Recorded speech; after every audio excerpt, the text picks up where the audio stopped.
सो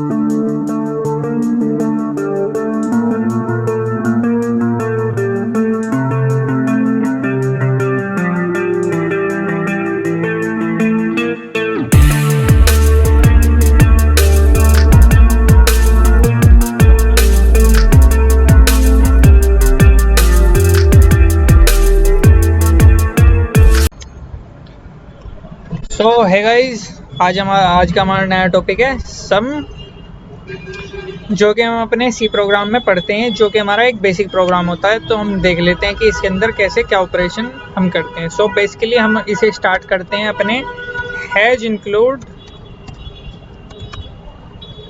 stdio.h। Okay, अब हम इस पर अपना वो मेन फंक्शन बनाते हैं। तो हमारा मेन फंक्शन या इंट मेन हो सकता है, वर्ड मेन हो सकता है। तो बेसिकली मैं प्रेफर करूंगा वर्ड मेन के लिए, क्योंकि जब हमें कोई वैल्यू रिटर्न करवानी होती है तब हम इंट का यूज़ करते हैं। ओके, वो मैं नेक्स्ट वीडियो में बता दूंगा कि रिटर्न का यूज़ क्या होता है और कैसे हम इसका यूज़ करते हैं। ये बेसिकली जो यूज़ होता है इसका मेनली वो होता है रिकर्शन के लिए। रिकर्शन आप अगर पढ़ा हुआ होगा या आप आगे पढ़ेंगे तो आपको पता लगेगा, जो वैल्यू हम बार बार रिपीट करवाते हैं, मतलब कि वो वैल्यू बार बार अपने आप को कॉल करती है उस फंक्शन में जाके, वो उसके लिए होता है। तो हम इसे शॉर्ट में देख लेते हैं, वर्ड मेन। देन हम इसे बंद कर देते हैं। देन अब हम इसके अंदर का अपना प्रोग्राम लिखते हैं। सो बेसिकली मैं इसके अंदर की दो चीज़ें बता देता हूँ, जो कि हमारा ट्रायल मोड, जिसे मैं लिखता हूँ हर बार trial mode. Okay, trial mode में मैं समझा देना चाहता हूँ इसके अंदर ट्रायल मोड में होगा। फॉर एग्जांपल जैसे मान लीजिए दो नंबर होते हैं, तो यहाँ पे जैसे मान लीजिए एक नंबर है ए, जिसमें मैंने वैल्यू रखी हुई है 2 या 20, जो भी आप समझ सकते हैं। और वहीं दूसरी तरफ मैंने बी में कुछ वैल्यू मान ली। बी में लेट से हम मान लेते हैं बी में वैल्यू ले ली हमने 4। तो कोई भी सिंपली बता देगा कि हम जब इन दो नंबरों का एडिशन करेंगे, तो जैसे कि मान लेते हैं कि हम इसमें एक जो सम को लेंगे हम वो सी में ले लेते हैं, या उसे मैं सम ही लिख लेता हूँ। तो हमने सम बना लिया सम, और मैं क्या करता हूँ, सम के अंदर दो वैल्यू लिख लेता हूँ। हम क्या करते हैं 2 + 4। अब हम इनको क्या करते हैं, इनको ऐड करते हैं। तो सम में वैल्यू ऑब्वियसली क्या आ जाएगी, ये हमें पता है, सभी को पता है, सम में वैल्यू आ जाएगी 6। तो इसके अंदर वो बेसिक ऑपरेशन क्या लगा, हम इसमें जाके सीधे सीधे तो लिख नहीं सकते कि कोई वैल्यू, क्योंकि हमें बार बार वैल्यू चेंज करनी होती है।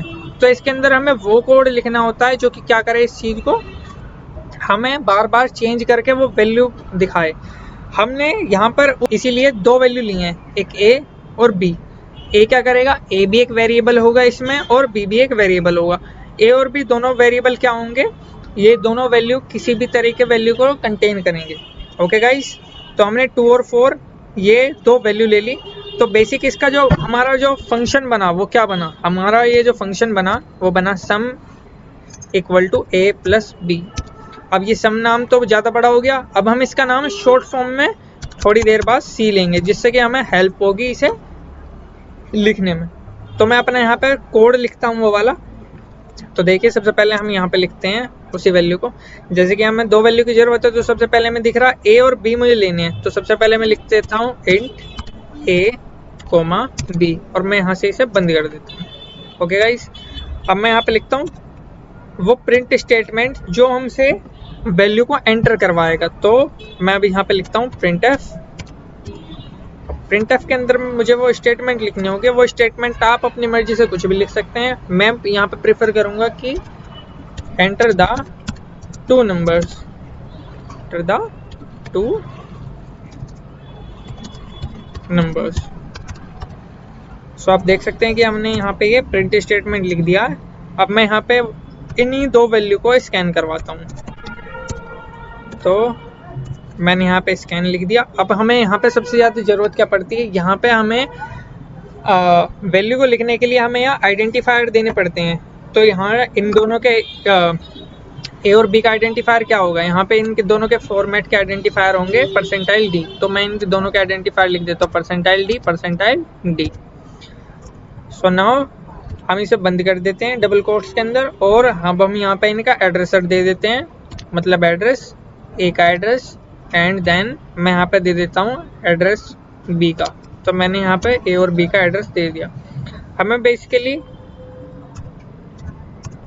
अब हम यहाँ पे अपना ऑपरेशन लिखते हैं। जैसे कि यहाँ पे दिख रहा होगा, यहाँ पे हमने लिया था सम के अंदर हमने ए और बी को क्या करवाया था, ऐड करवाया था। इसी के लिए हमने छोटा नाम लिया एक सी। तो मैं यहाँ पे एक छोटा नाम लूंगा सी, जो कि क्या करेगा, इन दो वैल्यू को कंटेन करेगा। दो वैल्यू जो भी इनका जो आंसर आएगा वो इसके अंदर आएगा। ओके, तो ये वेरिएबल क्या कर लेगा, उसे अपने अंदर रख लेगा। तो अब यहाँ पे हमें अब एक डाउट भी आ सकता है बच्चों का किसी का भी, कि जो वैल्यू है सी, इसे हमने स्कैन क्यों नहीं करवाया। इसे स्कैन करवाने की पहली बात तो कोई ज़रूरत नहीं होगी, क्योंकि ये वैल्यू को स्कैन नहीं करेगा कोई, हमें इसमें वैल्यू कोई टाइप नहीं करनी है। ये बेसिकली क्या करेगा, इन दो वैल्यू को अपने अंदर असाइन कर लेगा। ओके, तो मैं इसे लास्ट में समझाऊंगा, पहले इसे समझ लेते हैं ये होता क्या।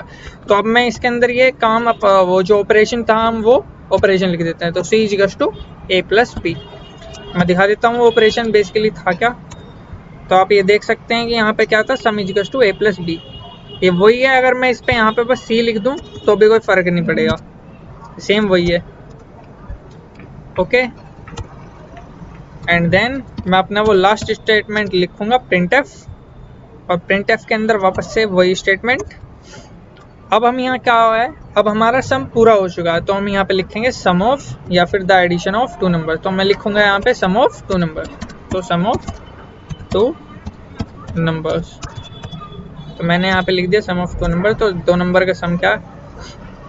और यहाँ पर एक मेन चीज़, यहाँ पे जब भी हम लिखते हैं तो हमें यहाँ पे एक इसका फॉर्मेट स्पेसिफायर देना होता है, जिससे क्या होगी, जो वैल्यू होगी वो इसके अंदर आएगी। तो वैल्यू जो भी होती है हमें शो होती है। शो होने के लिए हमें सबसे पहले वहाँ पे वो वैल्यू के परसेंटाइल वैल्यू देनी पड़ती है, परसेंटाइल डी में। ओके, तो इसका वो फॉर्मेट होता है, वो बेसिकली कुछ भी परसेंटाइल सी भी हो सकता है अगर हमारा कांस्टेंट का है। तो यहाँ पे हमारा इंटीजर टाइप है, तो हम क्या करेंगे, परसेंटाइल डी। तो मैं यहाँ पे कॉमन लगाता हूँ और देन यहाँ पे सी वो वैल्यू लिख देता हूँ। देन हमारा ये प्रोग्राम हो चुका है। ओके, अब हम इसको रन करके देखते हैं। देन अब देखते हैं ये हमारे टर्मिनल पर अब चल जाएगा। So wait for 2 minute. So yes, चल गया है। ये पूछा एंटर द टू नंबर। अब इसका ये थोड़ा अच्छा सा नहीं लग रहा है, तो थोड़ा इसे मॉडिफाई कर देता हूँ मैं यहाँ पे। अब मैं इक्वल टू लगा देता हूँ, ये थोड़ा दिखने में सही लगेगा। देन हम इसको वापस से टर्मिनल पे अपने रन करते हैं। अब ये वापस से पूछा एंटर द टू नंबर्स। तो मैं क्या करता हूँ, मैंने एक नंबर दे दिया 4 और एंटर कर दिया। अब मैं यहाँ लिख दूंगा सेकंड नंबर 8। तो ये क्या होगा, इसके अंदर जो भी वैल्यू जो हमारी ली जाती है वो एंटर के बाद ली जाती है। तो सबसे पहले ये गलती नहीं करनी चाहिए कि हमें वो स्पेस बार दबा के लिखना हो या कुछ लिखना हो। हमें सीधे अगर कोई वैल्यू 2 या 3 बार जितनी बार लिखनी होती है वो हमें हमेशा एंटर के बाद ही लिखनी होती है। सो मैं यहाँ पे जैसे ही एंटर करूंगा ये वैल्यू को सम कर देगा। तो देख सकते हैं आप, मैंने यहाँ पे एंटर लिखा तो सम ऑफ टू नंबर्स आया 12। वो हमें पता है कि 8 और 4 बेसिकली होते क्या, 12 होते हैं। तो ये बिल्कुल सही रिजल्ट दिया इसका। अब यहाँ पर बच्चों की सबसे बड़ी गलती क्या होती है, वो सब कुछ लिख देते हैं।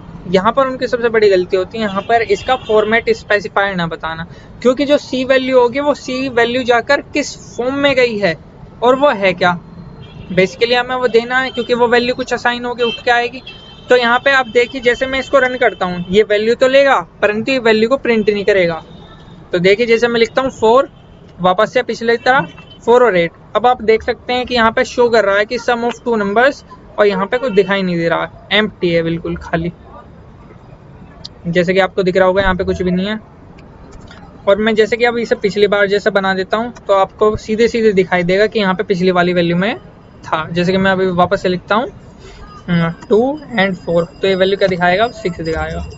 6 है, तो हमें दिखाई दे रहा है कि जो समय है 2 नंबर का वो क्या है, 6 है। यानी कि यहाँ पे हमें वैल्यू क्या कर रहा है, यहाँ पे दिखा रहा है। पिछली बार हमने इसका फॉर्मेट स्पेसिफायर नहीं दिया था, तो जिस वजह से इसने शो नहीं किया। सो ऐसी ऑपरेशन लगेगा हमारे सब्ट्रैक्शन के लिए। ओके, सो कोई डाउट हो तो मुझे प्लीज़ कमेंट में ज़रूर बताइएगा, और अगर ये वीडियो अच्छी लगी हो तो लाइक और सब्सक्राइब कीजिएगा। सो थैंक यू गाइस, और मिलते हैं नेक्स्ट क्लास में।